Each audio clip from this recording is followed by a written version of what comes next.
Yo, what's up mga kaibigan? Nalina tayo magkwentuhan. Viral ngayon ang picture na pinost ni Kai Sotto sa kanyang official Instagram account habang nagwo-workout. Ito ay sa dahilan na kapansin-pansin na lumaki ang kanyang mga braso at balikat. Naihalin tulad din ito sa dati niyang picture at talagang mapapansin mo nga na lumaki ito.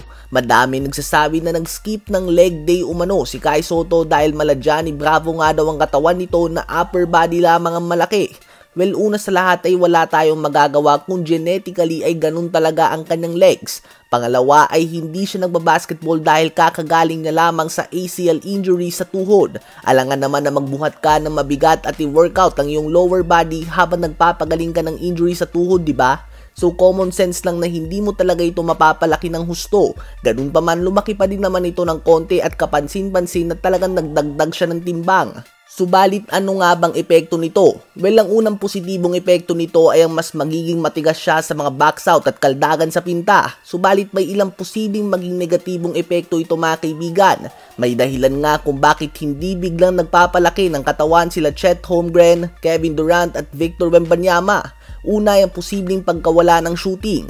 Nakita natin ito kay Giannis Antetokounmpo. Kapag lumaki ang braso at balikat mo ay automatic na nababago nito ang iyong shooting form na posibleng magresulta sa hindi magandang shooting percentage. Pangalawa ay ang posibleng pagiging injury prone. Bukod nga sa bumagsak ang kanyang shooting percentage, nakita natin na naging injury prone si Anthony Davis nang biglang lumaki ang kanyang upper body na kinailangan niyang gawin nang from being a power forward ay naging full-time center siya sa Los Angeles Lakers. Nakita din natin ito kay Mitchell Robinson ng New York Knicks na napadami ang lower body injuries nang biglang lumaki ang kanyang upper body.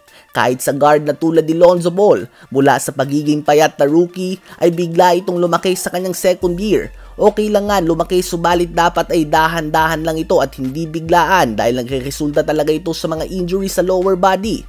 Mahirap nga na maging mabigat ang taas mo nang hindi develop ang iyong lower body dahil ito nga nakakawawa sa pagbuhat ng bigat mula sa itaas. Bawat talon at takbo mo ay ang iyong tuhod at Achilles ang sumasalo ng impact. Tila ba ito ang poste o pundasyon sa isang bahay o building? Kailangan nga na sapat ang lakas nito na buhatin ang bigat mula sa itaas.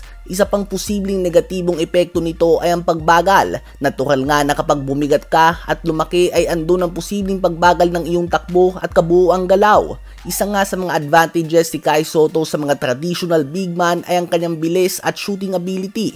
Ganun pa man ay posibleng mawala ito ngayon subalit posible naman siyang mas lumakas sa poste at pakikipagpisikalan sa pinta. Hopefully ay hindi ito magresulta sa mas madaming injury at sana kapag fully recovered na ang kanyang tuhod ay may habol niya ang development nito. Ano ba masasabi niyo tungkol dito?